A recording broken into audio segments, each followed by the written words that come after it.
For those of you that don't know me, I'm Andre Yanyuk. Can we mute the tavern? Or is that mandatory? PTSD. I'm Andre Yanyuk. I go by Raynad in the gaming world.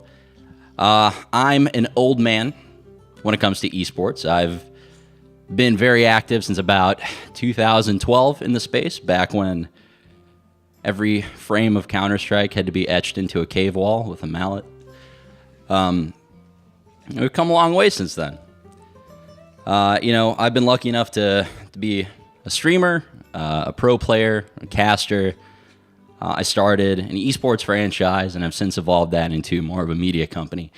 And because I've dabbled in a little bit of everything in the space, I felt like it was appropriate for me to come up here, go into a conference or a convention for once and do a bit of speaking, because I love hearing the sound of my own voice. And it's crazy how different it is speaking in front of a crowd rather than streaming. On streaming, I've done streams where I have 40, 70, like 2 times I've had like over 70,000 concurrents on my channel, and it's just a number on a screen. And you don't get nervous doing that. But when you look, 20 people in the eye, it's super, I don't know. I'm nervous, so bear with me if I stutter. The subject I wanted to talk about is the misconceptions about the business of esports. So I know this is going to come as a shock to most of you in the room, but esports is growing. Fun fact. There's more and more investment dollars being pumped into the space. There's every kind of startup you can imagine at this point. The viewership overall is going up, and pretty much every single metric, it's growing in a lot of different ways. And as it grows, you get a lot of new people coming into the space. A lot of people focused on the business side of it and trying to figure out this new space. And I've noticed 2 very big misconceptions, I would call them, at least in my eyes, they're misconceptions. I feel like because I have the benefit of experience, that's just kind of my perspective on it. I might be wrong, but I wanted to kind of talk about those. So first of all, I want to start off by asking a very simple question, which is, what is an esport? Do you guys, any takers? Competitive gaming, right? So that's the first thing people usually say. And I like that definition, competitive gaming. And that really traditionally is what the word meant. But now with the excitement around the word esports when it comes to business and the opportunities around it, a lot of people have started using the word esports on anything and everything related to gaming, which I kind of want to clarify. And this is something that really struck home with me when I was in the Philippines a couple months ago. I was with a gaming group at a university in Manila. And I talked to one of the guys there. He's about 20 years old. And he was really excited when he heard that, I work in esports. He asked me a bunch of questions. I told him just the really surface level stuff about what I do, where the space is going. And he, his eyes just lit up. He was so excited about it. And at the end of all that, he said to me, do you know how I know esports is the future? I don't even watch Netflix anymore. I just watch Twitch. And I asked him, well, what esports do you watch on Twitch? He's like, oh, I usually watch Ninja and Summit and Shroud. I really like Battle Royale. And that really struck home with me because of how young this guy was, right? This wasn't a 50-year-old investment banker that's learning about what esports is for the first time this year. This is a kid that grew up with gaming, but to him, the word esports was synonymous with gaming content, with somebody in their room playing a video game and just talking to their audience. And, I thought, okay, it really hit home with me with that particular kid just because of how young he was, right? This is kind of a misconception I see being made by a lot of folks that are just learning about esports. They come into the space and they're curious about how big is the total viewer base, right? How many viewers can I get in front of my league? How many customers could I get my product in the hands of? And a lot of these numbers being touted are from gaming content viewers and not esports viewers. And I think really that is a fundamentally wrong way to look at the space. And I think you really have to differentiate between the two. So I was actually that same week, I met with some of the businesses based out there in Manila. I'm not going to name names, but I hadn't heard of most of them before. They're very regional. I talked to one of them about basketball. We were in a cab going through downtown Manila, and we were heading to our hotel. And I was looking to my left and right, and I saw these alleyways every 10 feet. And I'm not even exaggerating this, but literally every other alleyway, there's a group of kids in the street, just street kids playing basketball. And every single one of them basketball. I didn't see a single other sport. And there were so many games going on as we drove through, a dozen at least. And I asked him about this, one of the business owners of those regional businesses. I said, how big is basketball over here? I said, it's massive. It's one of the biggest sports in the country. And he told me, but what's interesting? Our analytics team has been crunching some data on Facebook. It's the biggest social media platform over there. It's massive. And he said, there are more young people on Facebook interested in esports than basketball. That's what he told me. I looked him in the eye. I said, bullshit. Your numbers are bad. Because as much as I want it to be true, as much as I want esports to be bigger than basketball, at least by audience size today, in a lot of cases, it's just misconstrued data. People are taking a viewer of PewDiePie or, like Summit, and they're considering that as part of the esports ecosystem when they approach it from a business standpoint. I'm not saying you can't convert those viewers. I'm just saying that there's a very big difference between a gaming content consumer and an esports viewer. Esports is a very small but important niche. It's a very small slice of that pie inside of the gaming content pie. And I'm not saying this to try to put esports down or anything. I do believe it's inevitable that esports outgrows sports. We're growing fast as hell. It's never going to slow down. Not for the foreseeable future, at least. But it's kind of exciting when you get to zoom out a little bit outside of this little esports pie and you start seeing it as part of the bigger picture of gaming content consumers, right? The gaming industry is bigger than movies and music combined. And a lot of people, they tout that statistic, right? It's bigger by revenue. Movies have some of the biggest celebrities in the world. And music has some of the biggest celebrities in the world. Gaming has never really had the ability to make gaming celebrities until very recently. We had to wait until technology like Twitch and YouTube came out for people to be able to build a brand and a platform as an individual.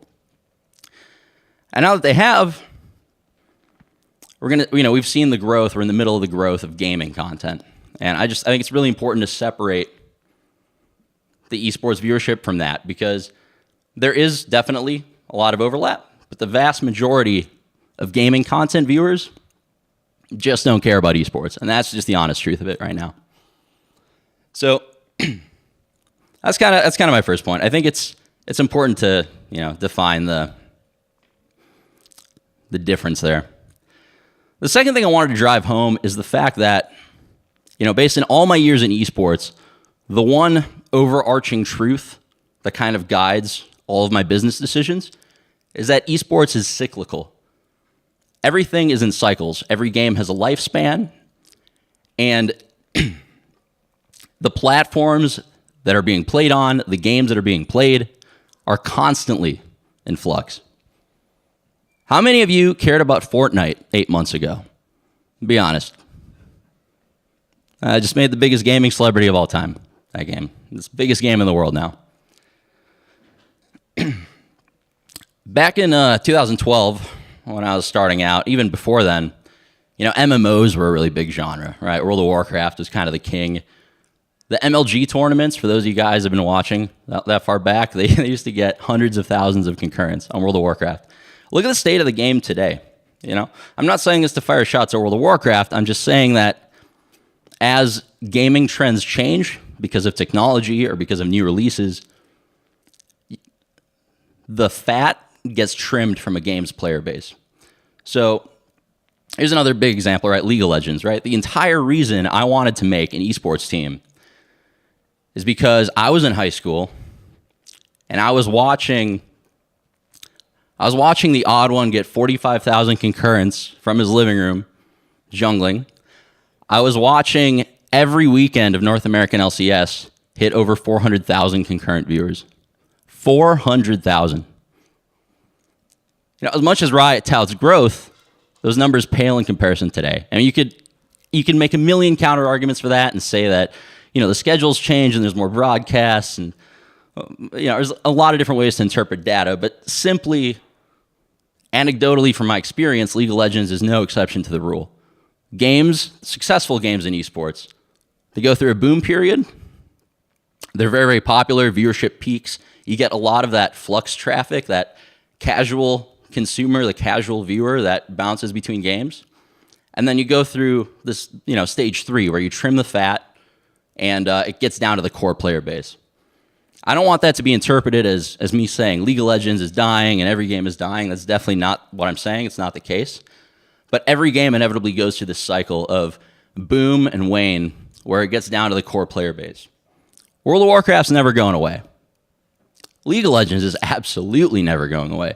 That game pioneered esports in so many ways, and that core diehard fan base is only going to grow stronger. But, the cyclical nature of games is really the point that I want to hammer home. Who remembers StarCraft? Yeah. Well, it's called Clash of Clans now. People still play it, but, got rid of all the micro. That was too hard. This is really one of the... I'm just talking about concurrent viewership as one trend of this, I guess.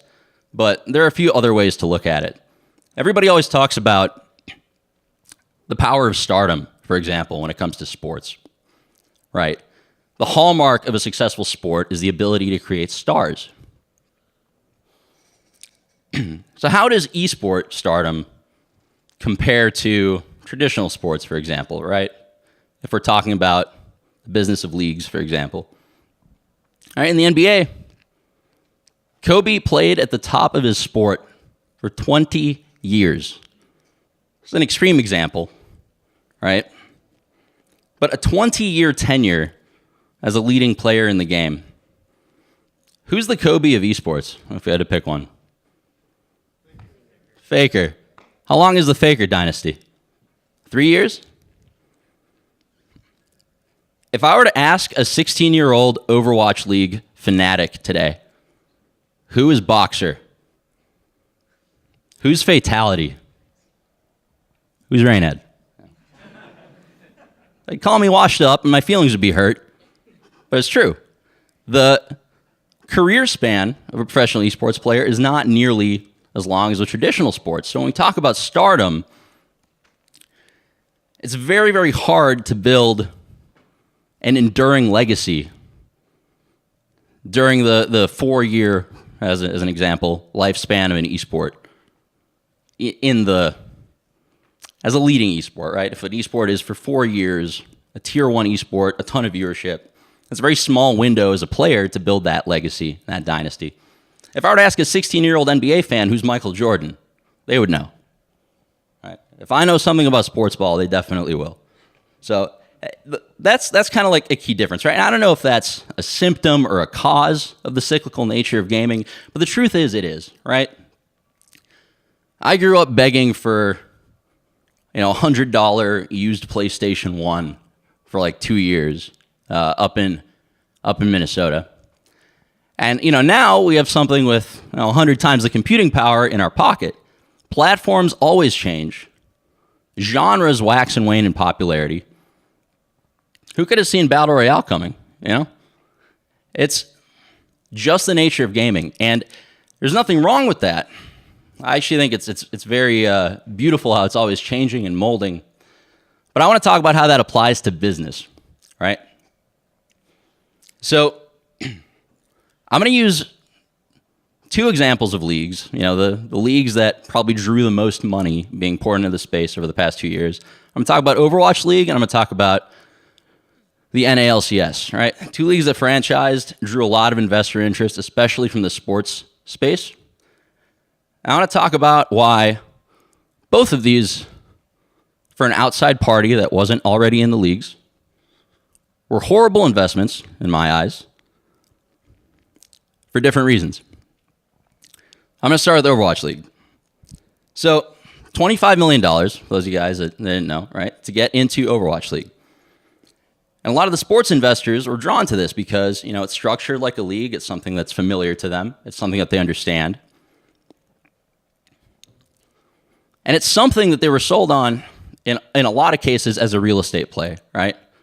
A lot of these guys didn't expect to make that $25 million back in cash, but they expected to have that asset of that league appreciate in value over time.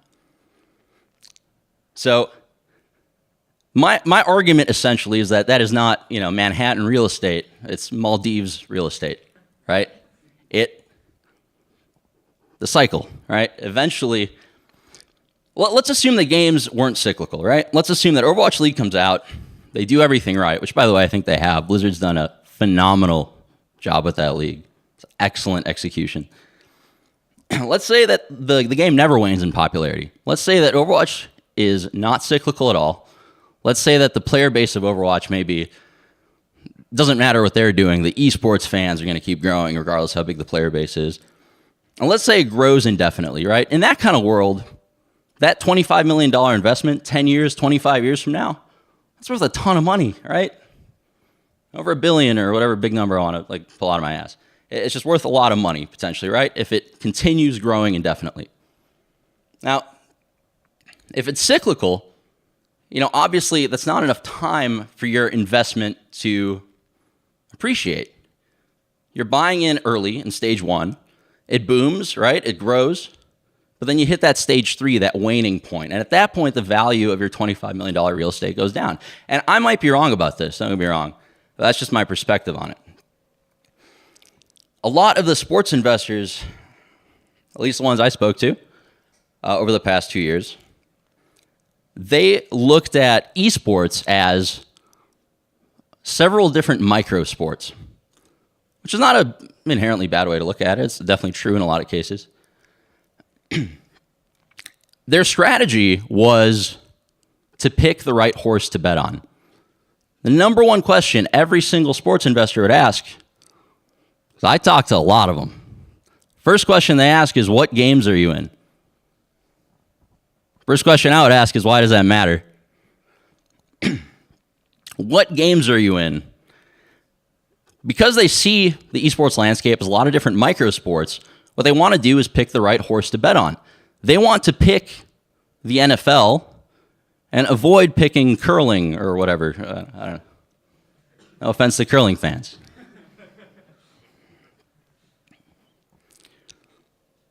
So, personally, I think it's a flawed way of looking at the space, and I don't think it's as simple as, roll the dice on one game, go all in on it, question mark profit. I don't think that's the way the industry works. It has never worked that way. It will never work that way. I want to talk about League of Legends as an example for a different reason. So League of Legends as a game, legendary in esports. I mean, Riot Games put in 100 times the production budget of anyone else in the space and just dominated it for years. They built stars. They built legacies. The organizations that were in that game since the early days, doing phenomenally up until today as well. And that's great. This is why I want to talk about the stages of it, right? Why do I think that, despite the LCS being so successful, why do I think that a $10 million investment is not necessarily the best call? Well, it's because of the stage of that the game is in, right? It had the boom. The MOBA was the most dominant genre of game. Now it's very diversified. There's more MOBA titles. A lot of it's moving over to mobile with games like Arena of Valor in Eastern markets. But just anecdotally, the viewership is just not what it was. And you can't claim that it is. It's not. We're not hitting 400,000 concurrent weekends anymore, and that's just the truth of it. So when I look at an investment for $10 million in League of Legends, I think that in 2017, I think that's a bad investment. If I look at the same investment, the same amount of money, $10 million, into the same league in 2014, 2013, I think it's an excellent investment. Excellent. Because then you're getting in at stage one of the life cycle, and you're leaving yourself all of these years with which to grow a brand and make a profit. And the real estate is not that league slot. It is the brand that you build along the way. It's the Cloud9 logo. It's the TSM logo. That's the real estate. So the question for investors getting into the space, I think, shouldn't be what game do I get involved in? It should be when do I get involved, with which game, and how. Like, your company needs to be nimble, it needs to be diversified, and it needs to be getting in at the right times into the ROI positive games if you're looking to have it be sustainable long term. I don't believe in the real estate play of going all in on one league. I think history will continue repeating itself as it has for the last 15 years in the space. Now, I know that a lot of this stuff, I know a lot of you guys are League of Legends fans. I know we're all esports fans. So I really don't want this to come across as me like putting down esports or anything. I want to be realistic with where we're at. I think that the way the sports investors went about it could have been done in a bit smarter of a way or a bit different of a way. And I think that we have to be very realistic with ourselves when we talk about the size of the esport audience today. What is an esport viewer versus a gaming content viewer? Is my 16-year-old little brother, is he a fan of Ninja because he's a fan of Fortnite esports, or is he a fan of Ninja because he's a fan of Ninja? Right? They're very different things. But yeah, that's kind of my rant on it. I don't really have a closer. Just thought I'd kind of wing it. Didn't even have a PowerPoint prepared. But yeah, hopefully you guys liked it, and I'll try to stick around for a few minutes for a few questions.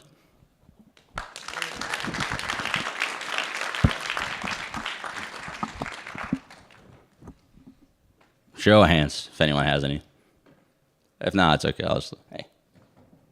So you mentioned that you thought like the investment in the Overwatch League and the NALCS is a pretty terrible investment. Do you think investors would be better off taking a more speculative, like venture capitalist approach, or what would you suggest? Well, I think investing in one of those leagues is a pretty speculative venture capitalist approach. But yeah, I want to like just reiterate. Sorry, this doesn't directly answer your question, but I think that I don't want it to sound like I'm putting down the franchise model.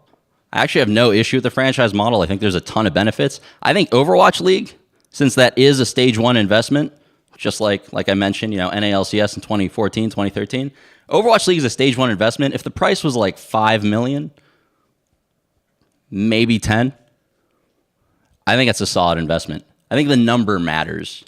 So my issue with the Overwatch League, like, it's a well-done league. It's the right game. It's the right stage. It's just the number is wrong. Nobody's making their money back on that because, like I said, the real estate element is not a thing, and the actual revenues are going to be below 25 based on, my math. But anyway, what do I think is the right investment? I think that there's a lot of different potential right investments, right? I think that nobody can really say where esports is going, but I think that I'll tell you what I do with my company, for example, right? Obviously, I believe in that investment because that's what I've spent my entire life doing for the last 4 years. We diversify into more of a media company. So we have a lot of esports teams. A lot of them are the best in North America at the game that they play. We have a very strong presence in a lot of Blizzard titles. We have a really large network of streamers on Twitch. It's one of the absolute biggest networks on Twitch. We get several billion minutes viewed every year. And what I treat that esports element of my company as is a marketing platform, right? I see the network of streamers and the esports players as a way to push eyeballs to things, to push downloads, right?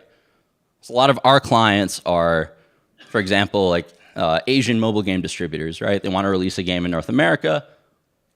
We'll put that up on our website. It's one of the most trafficked websites in esports and in gaming, or mobile games especially. We'll have all of our streamers do a campaign for it. We'll do this huge thing where we push them. We'll sign a pro player for them. At the same time, it's a very different model, right? I'm not going all in on a league, but I'm having like a marketing engine. And we use that engine to, either promote products for sponsors, products for clients that we do campaigns for, or, a product that we release ourselves, like the mobile game that we're making. So it's a little bit of a different approach, but, I'm treating esports as a marketing engine and not as a revenue driver. What's up, Noah? So, if as you're talking about mature games go through this life cycle of boom and then maybe not bust, but maybe consolidation.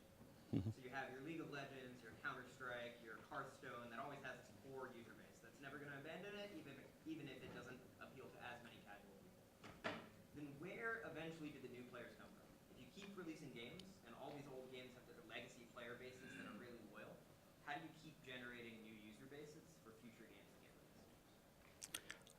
So the core player base does not always stay the same size. I would argue that the core player base of World of Warcraft 2 years ago is smaller today.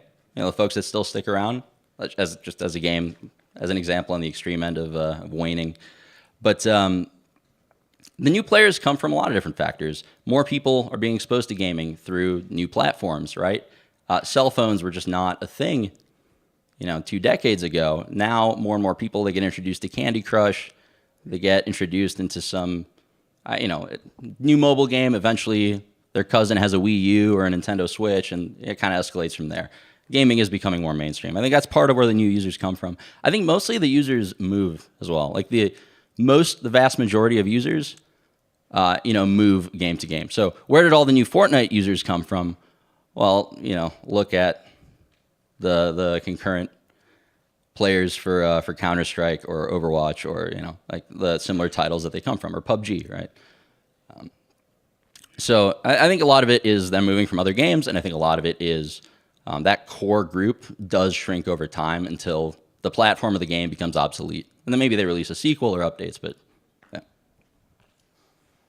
Do you think the esports industry has a very high barrier of entry because of the cyclical nature of games that you talked about? So could you repeat that one more time? Do you think the esports industry has a very high barrier of entry because of the cyclical nature of games that you talked about?